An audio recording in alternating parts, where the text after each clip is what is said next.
fille Kouyoulé, le caïman Iba et le crapaud Pantir. Kouyoulé vivait chez un oncle, loin de son village et de sa famille. Entre les deux demeure un énorme fleuve aux eaux peuplées d'animaux féroces rendait toute communication impossible. Or, un jour, Kouyoulé apprit qu'un de ses parents venait de mourir. La coutume d'Agari l'obligeait à se rendre aux obsèques.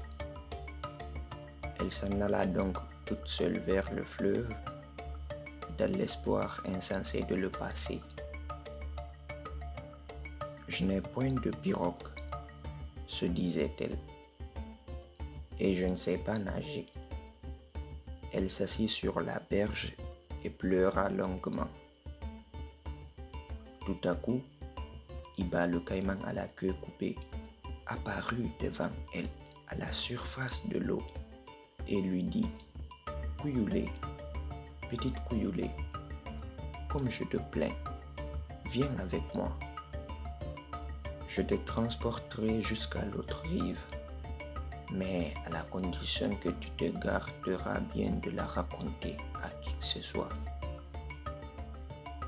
C'est là un secret inviolable. » « Je veux bien, » dit la fille, et elle promit de se taire. Elle s'assit sur le dos du caïman, qui la déposa quelques instants plus tard sur la rive opposée.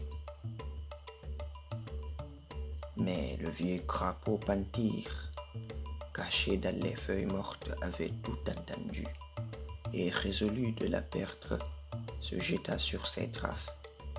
Kouyoulé s'enfuit chez les siens qu'elle trouva sain et sauf, car le messager avait menti.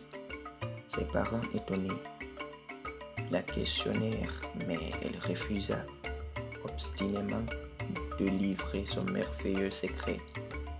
Longtemps, elle le porta en silence. N'y pouvant plus tenir, elle le confia à sa meilleure amie. Un jour qu'elle pilait du mil, seule devant sa concession, « Tu n'en souffleras mot à personne, » lui dit-elle. Mais elle n'aperçut pas, caché sous le mortier de cette amie, Pantir qui l'épiait. Aussitôt qu'il eut surpris l'imprudente confidence, l'horrible batracien se mit à coasser de sa grosse voix à travers tout le village. Le père et la mère de Kouyoulé lui ont demandé de livrer le mystère de sa traversée. Elle ne leur a rien dit et c'est à une amie qu'elle a dévoilé le secret du caïman. Le caïman à la queue coupée.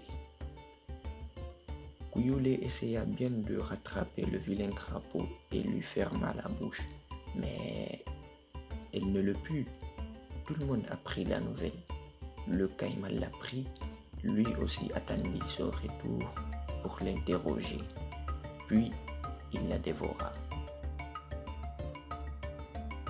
Conte d'Agari, région de Dissy.